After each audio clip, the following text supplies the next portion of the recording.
kamare at madlang kapuso! Ni-reveal ni It's Showtime host Kim Chu kung ano ang kanyang learnings tungkol sa love. Learnings, installment lang natin ang mga pagbigay ng love. Hindi yung buho. Yes! Yan ang pag-aamin ni Kim sa isang contract signing event. Stunning and radiant ang aura ni Kim. Natanong din si Kim tungkol sa trending niya na skydiving sa Dubai. Sabi ni Kim, sobrang na-enjoy niya ang skydiving at hindi siya takot sa heights.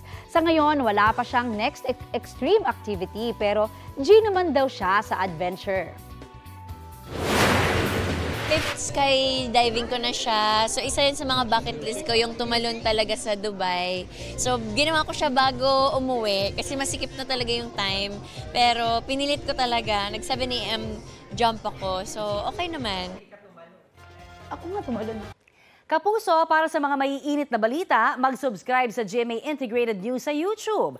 Sa mga kapuso naman abroad, subaybayan nyo kami sa GMA Pinoy TV at sa www.gmanews.tv.